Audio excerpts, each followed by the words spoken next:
and welcome to City Talk. I'm Michelle Bono, the assistant to the city manager for the city of Tallahassee. When we talk about city projects, we get excited about a lot of them. Cascades Park and Gaines Street are two recent examples. But on today's show, we're going to talk about what I really believe will be one of the most exciting projects we've done in Tallahassee in many years, the extension of FAMU Way. This is a roadway that was improved in 2010 by the Tallahassee City Commission, and it basically extends a road that runs alongside Florida A&M University, and it takes it from where it currently ends at Wanish Way and extends it all the way to Lake Bradford. Well, on today's show, we're going to show you what's happening with that project and why we think it's going to become the most beautiful roadway in all of Tallahassee. Let's start by joining producer Gil Daspit to learn more about this milestone project. Recently, we've seen some exciting development in Tallahassee. Franklin Boulevard, re-engineered and enhanced. It adjoins Cascades Park, a showplace recreational spot, and occasional stormwater basin. And this path of improvements continues with the extension of FAMU Way. Although Tallahassee's seen some attractive road building lately, the aim is for FAMU Way to be the most beautiful road in town. Improvements will run along the existing FAMU Way, with a portion bordering FAMU's campus and eventually extending the new roadway to Lake Bradford Road. Far more than just an east-west connecting road, FAMU Way continues the scenic Capitol Cascades Trail and Park. In fact, it will be linked to Cascades Park by an iconic pedestrian bridge at Monroe Street. A tour of the FAMU Way route reveals more impressive features. Heading west from Monroe, you'll encounter a contemporary recreation spot by the overpass called Under the Over, a concept FAMU students developed to add to the local community feel of FAMU Way. Adjoining Under the Over is one of several stormwater ponds. This one enhanced with picturesque landscaping and stone terrace seating so that it's a natural recreation spot. At the west side of the pond, Martin Luther King Jr. Boulevard intersects FAMU Way at a distinctly designed roundabout. And continuing west to Wanish Way, you get the pleasure of being in a park as you pass through landscaped greenway, which is a primary feature along FAMU Way. At Wanish Way, you encounter a second, grand roundabout designed by FAMU as a gateway to the university. Continuing west, you enter another section of landscaped greenway, bordered to the north by Railroad Square Art Park. FAMU Way connects to Railroad Square with a roundabout for vehicles at Pinella Street. Just west of Railroad Square is another stormwater pond, and FAMU Way curves and heads southwest toward Lake Bradford Road. This segment features a lengthy span of landscaped greenway suitable for walking, running, or other pedestrian exercise. There's plenty of room for a jog or a stroll along FAMU Way, with 6-foot sidewalk on the south side of the road and a 12-foot multi-use trail on the north side. FAMU Way continues on past a final roundabout at Gamble Street to meet Lake Bradford Road just south of the CSX Railroad overpass. Through the FAMU Way extension, the city will achieve many goals. Improvement of traffic flow and mobility on the south side, offering new recreational opportunities for the whole community. Creation of a destination people will enjoy for years to come.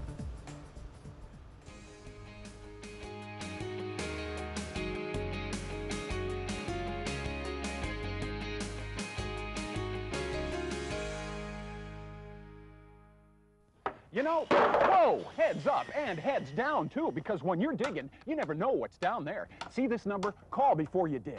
If you don't see these flags, you could cut some phone lines, cable TV, or you could be up to your neck in what comes out of the sewer.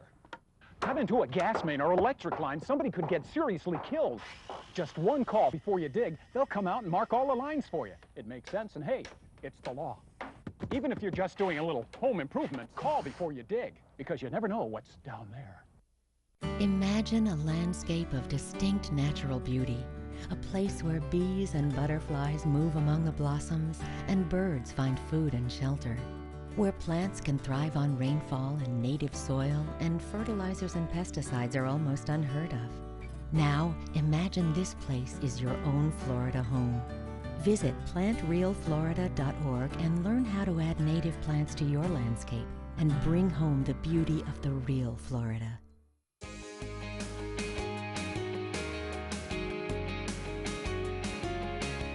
Hi, welcome back to City Talk.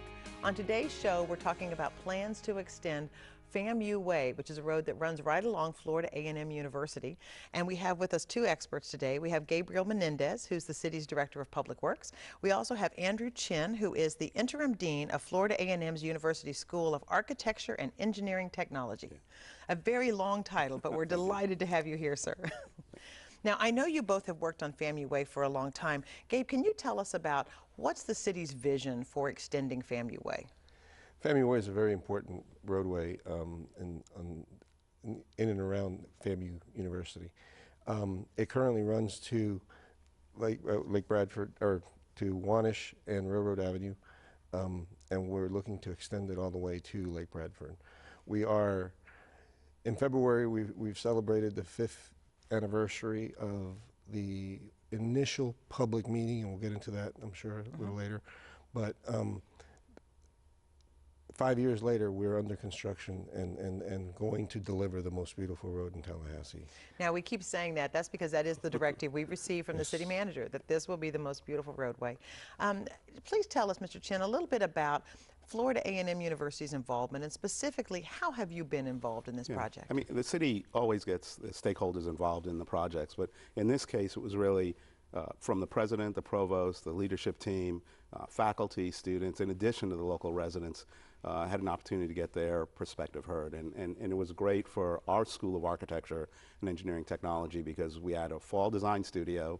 It looked at planning at the urban design scale.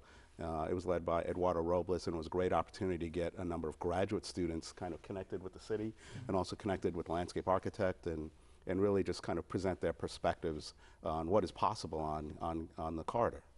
Well, I know sometimes when people think about roadways, they think about, okay, well, it's about asphalt. It's about putting down asphalt. It's about, you know, maybe putting a few trees in. On this project, it is so much more. How did you get your students excited and engaged and creative in terms of the possibilities of this being much more than a roadway? Well, I think a lot of it started with just them recognizing that it was a great opportunity to contribute to the university and to the city. Everyone from Gabe's office, the landscape architects, they helped the students understand clearly that they were part of the process. And they came forth with some really interesting ideas, with their ideas about the lighting, the benching, even how to create a place and turn something into an amenity that many people didn't think was possible. Now, I want to come back to that in just a minute. But Gabe, when we talk about it as a roadway, one of the things we also hear is people saying, okay, so I understand you're going to start there close to the university at MLK. You're going to improve that roadway. When we get down to Wanish, there's the canal that's there. We're going to kind of parallel the canal that runs on down, ties into Eugenia, then into Gamble, comes out near Lake Bradford. And people may recognize Lake Bradford because that's where the railroad overpass is. The city's small treatment plant is there as well. When you talk about roadway, though, it's only going to be one lane in each direction. Why is that? It's all it's needed.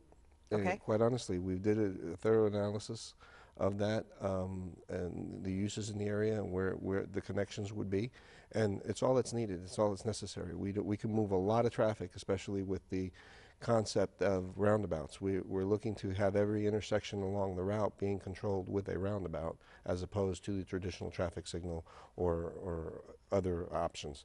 But it will be a roundabout, and it's an area where we wanted to make sure that we kept the pedestrian scale, and that's really important on this roadway, and particularly because it parallels the ditch, which is being covered up.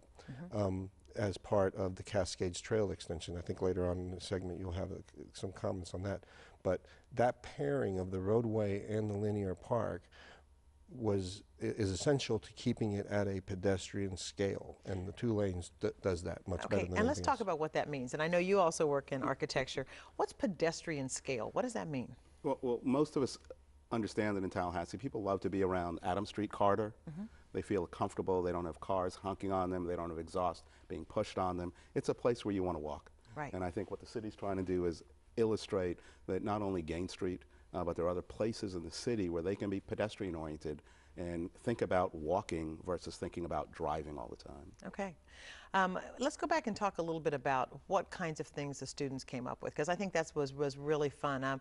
We talked about 5 years ago, we kicked it off at meetings. We remember, I think, the coldest day of the year 5 years ago when we had a breakfast and we had a great turnout from students, we had residents, we had property owners, we had university officials that all came and kind of talked about where the road would go, but what they also wanted to see. Tell us a little bit, Mr. Chen, about what were the concepts that the students brought forward? Because we were excited when we saw them. And it's been great because I think when they, one day when they, the next time they're back in town, they'll actually see some of their ideas in place. But I thought the most interesting one is when they talked about, I think they phrased it over-under. Over the under, I remember that. Because there's a spot where it's below the overpass. And right now it's leftover space. It's not a place where people would go to for any special events. It's not anything that you really remember. But what they proposed was making it a destination, thinking about the program and activities that could occur there, and recognizing that there are positive places and spaces in some of the overlooked spots within the city. So we take that over the under. What are we doing there, Gabe? What will be, and these are the overpasses. This is the Bruno Street, Bruno Street and Duval Street, where it passes over some land there along FAMU Way. What are we going to do there? Actually, we have a large 5-acre stormwater facility that's going in there. It's large scale. We've amenitized it in terms of putting in a terraced area for people to sit, interact with it, and right behind that terraced area is going to be this hardscaped area underneath this over where we can have events, food trucks, things like that. So it becomes a gathering place. Absolutely. Okay. And it's funny because when we talk about these things now, I think it's easier for people to conceptualize, because we had these same conversations about Cascades Park, and people would be like, oh, it's going to be a stormwater pond. And now they see Cascades and go, wow, that's beautiful. What I want to tell them is, if you think that's beautiful, wait till you see what we're going to do with some of these concepts the students shared. Gabe, tell us a little bit about where we are right now in the project, because I'm like everybody else. Once we start talking about we're ready for it to be built and done and opened, it takes a little time. What are the phases? What are we doing? We actually have broken it up into 4 phases. Okay. And the first phase, phase 1, we've broken that into 2 subphases. Phase 1A runs from Martin Luther King, or MLK, over to Wanish Railroad. And that should be, it's under construction right now. We've already covered a lot of the ditch, put in the boxes, the large boxes and so on. The pond is there. It's a beautiful The pond's pond. there. It's not finished, but it's there, and it will be functional very soon. But we should open that phase up in October of this year, October of 15. And it's how far ahead of schedule? Because you never hear months ahead of schedule, right? It is months ahead of schedule. Okay. The contractor's been fantastic, and we've been able to move forward with that.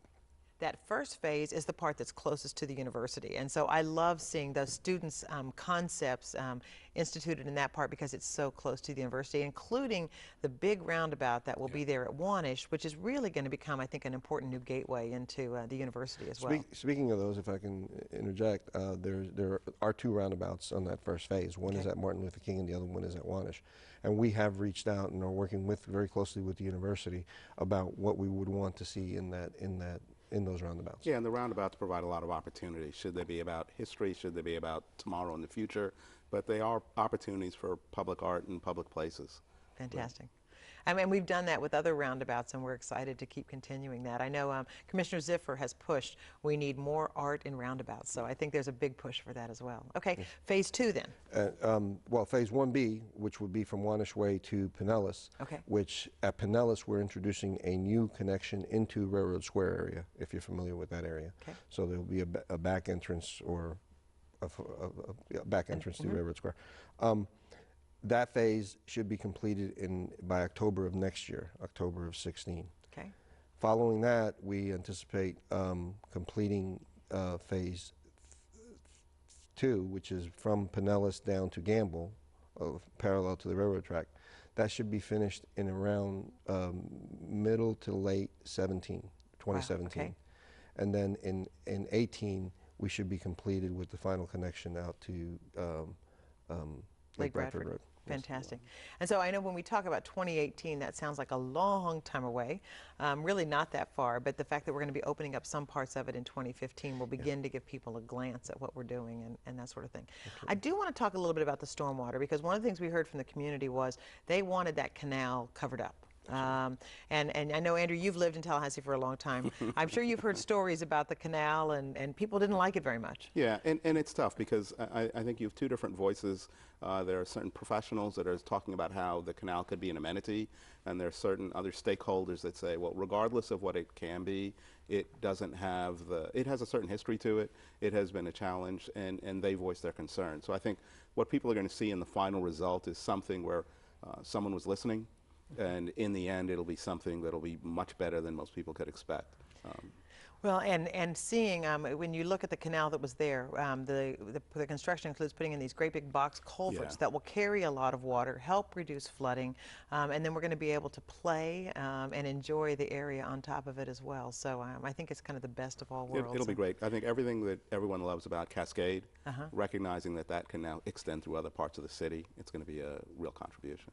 Well, I want to say thank you to Florida A&M University and the president. Like you said, if the university's been involved from the very beginning, your interest in personally getting involved and getting students involved, and we can't wait to invite all of those students back to the final, grand opening. Every event we have, we want them there because their handprint is on this project, and we really want them to see what a difference it made. And my thanks to both of you all for your involvement and continued work on this. Thank you very much. Thank you. Thank you. When we come back, we're going to learn more about how Cascades Park and Blueprint 2000 ties into this. We're also going to hear from the architect that helped design the palette for the project and learn more about the amenities that you're going to find on FAMU Way. Stay with us and we'll be right back.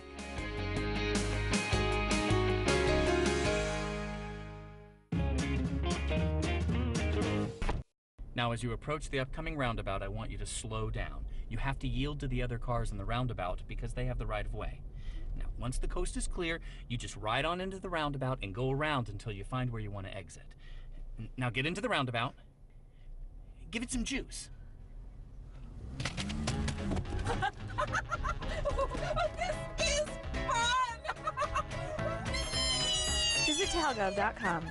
Before you know it, termites can cause major damage to your home. The best way to guard against termites is to use a licensed pest control company. After a thorough inspection of your home, the licensed pest control operator will provide you with a written contract stating the type of termites covered, if they will repair termite damage or simply retreat, any disclaimers, limitations, or exclusions, and whether they will provide routine inspections. A signed contract assures that the work will be done and that every treatment will follow strict state regulations. Contact us for information on protecting your home against termites. Have a kit so you're ready for any emergency. Develop a plan for what you and your family will do before disaster strikes. And stay informed during severe weather any way you can. Visit ready.gov for ways to prepare your family for emergencies.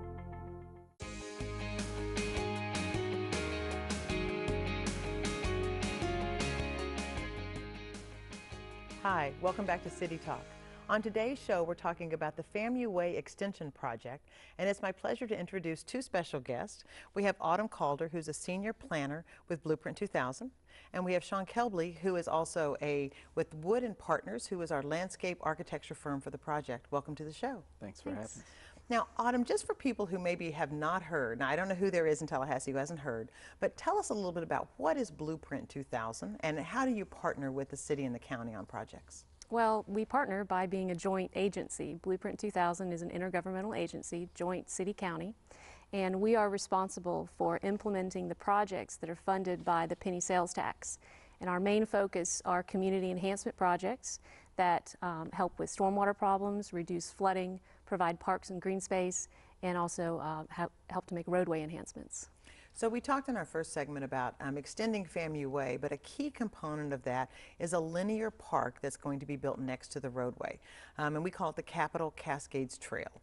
Tell us a little bit about what that trail is, and then how does it tie in to Cascades Park? Sure, yeah. The Capitol Cascades Trail is the Blueprint 2000 signature project. It's comprised of 4 segments. Segment 1 is the Franklin Boulevard segment, where we enclosed the ditch, provided a multi-use trail and bike lanes. And then segment 2 is, well, Cascades Park, and that was opened last year. And segment 3 runs hand in hand with the FAMU Way project. It's a linear path along FAMU Way. And then segment 4 is where that trail turns south and heads down to Lake Munson, or towards Lake Munson, and ends at Lake Henrietta at Spring Hill Road. One of the benefits, I think, of this whole project for folks who like to be out walking and biking is the idea that you could start at Leon High School and end up all the way down at St. Mark's on the St. Mark's Trail. So, I mean, what a great opportunity for the future for people to be able to have such a great pathway. Now, Sean, I know, tell us a little bit about your firm and how have you worked on this FAMU Way project? Sure. Well, Wood & Partners is a landscape architecture and planning firm. We were founded in 1988 in Hilton Head Island, but we've been in Tallahassee for just about 10 years now. We joined the project just at the conclusion of the Florida A&M University School of Architecture Design Studio. We were asked to continue the great work that the students had envisioned and help really bring that into a design format that could be constructed. So we've really been able to build on the foundations that they've started and carry that through to the point of seeing implementation today. Now, I've heard your presentation about this, I think, so many times. I'm so excited I could almost give it myself. I would mess it up, I'm sure. But I want you to tell us a little bit about the different kind of aspects of what do you see happening in the different parts of the project, because I think that's one of the things that makes it so unique and interesting in terms of themes and kind of how you see the project developing and how people use it. Well, the students had generated many ideas, and part of our task was to really bring those ideas into some concise themes. And so we ended up with 4. We have history and heritage, we have art, vibrancy, playfulness, we also had redevelopment and activity, and then we had elements of water, of course a reference to the open canal that we're working to close now. And so with this long linear corridor, it presented a wide range of opportunities where we could insert design elements based around each of these themes. So it's been really fun to see where the overlap is based on neighborhood, where the overlap with university is, and how we can tie those themes to these different areas along the corridor. When you think about the project being completed, I think there's going to be so many wow factors. There's going to be so many things that people say, just like they've done, Autumn, with Cascades, where they're like, wow, who thought of that? And we're going to be able to talk about the students and you all's influence as well. What do you think some of those key wow moments will be for people? Well, obviously, landscape is an important consideration for us as a landscape architecture firm, and typically we spend a lot of time with selecting plants and plant material that are native to this area, and we think that's going to be very iconic for this project. We really have had a great opportunity to utilize different pavement materials, believe it or not, beyond just concrete. We have a range of paver materials. We have glass, recycled glass pavers. So that's really going to be iconic and representative of the project. We're really excited about lighting. Lighting is going to be very unique on this project. We have fixtures that aren't being used on city streets at this point. It's really going to define this sense of place. And one of the things that impresses me is that it's also got kind of a contemporary feel to it. It all looks very classy and yet contemporary. I mean, was that part of the focus? Well, there was a great effort on Gain Street to create sort of a classical streetscape treatment, and so we see that in the street lights and the benches. And as we thought about creating a unique identity for FAMU Way, which is merely 2 blocks away, we needed to go in a slightly different design direction. That's what led to the choice of a more contemporary palette of materials and finishes and furnishings. And we think it's really fun for Tallahassee since we have a lot of the classical treatments. This is, again, going to set it apart from everything we've seen before. Autumn, when we talk about how we get over to FAMU Way if we're pedestrians, let's talk a little bit about the bridge that would connect Cascades and across the tracks, because I'm not sure people have gotten some updates on that. Tell us a little bit about where we are with that. Oh, sure, absolutely. There's a plan to build a bridge, a pedestrian bridge, over South Monroe Street, and the location is just south of the railroad overpass, just north of FAMU Way and Oakland Avenue. And that pedestrian bridge will connect people from Cascades Park down to segment 3 and Cascades Trail and FAMU Way.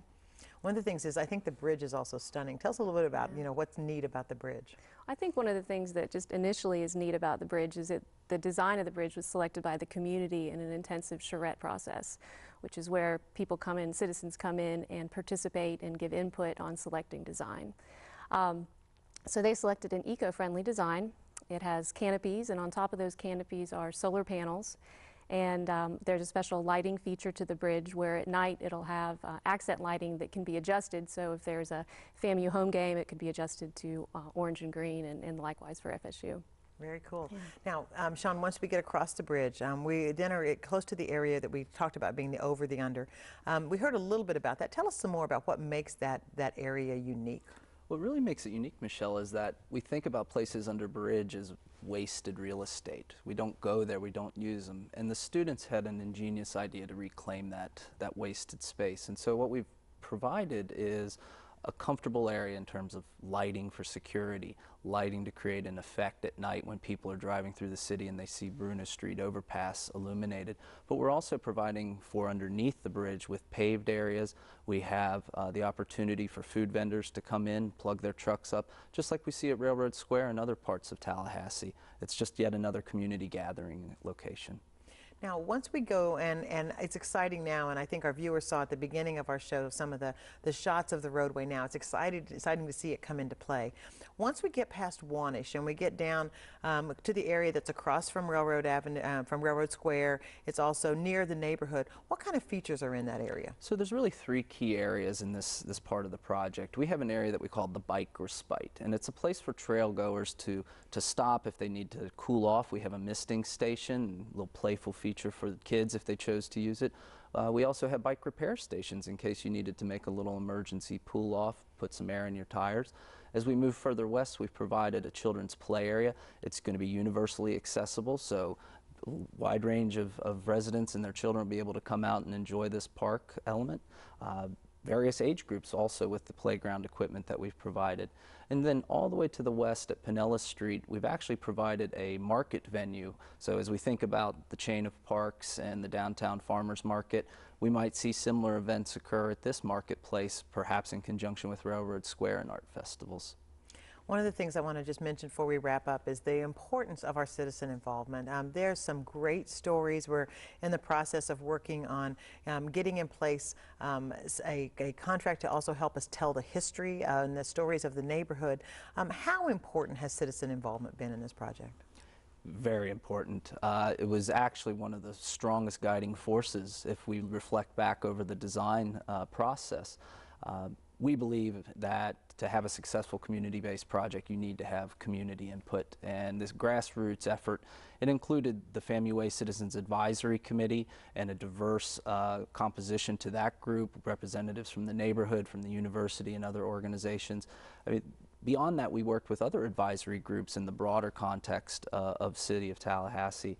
And those individuals, they contributed everything to, well, let's think about the pavement design for a minute when we're riding our bike over the trail. If we have too many different materials, we can feel this under our tires, or the need to have a universally accessible material in the play area so that folks can go out there that may not otherwise be able to walk on shredded rubber tires. So it's really been great to have these individuals contribute to the design process. I think ultimately the goal of the project is to create spaces for people to have community interactions and instill a sense of pride and ownership, and then give them the space to be able to learn from each other. I want to thank you both. You have provided great information. You both have been such great contributors to this project. I think we've got 3 more years to go. We'll be talking about it more, but we're going to be seeing the first results very soon. So thank you so much for your work and your passion for this project. We appreciate it. Thank you. And to our viewers, it won't be very long before you're going to be able to drive down the first part of FAMU Way and see exactly what we're talking about. It is beautiful. We think you're going to love it. Thanks for watching this edition of City Talk.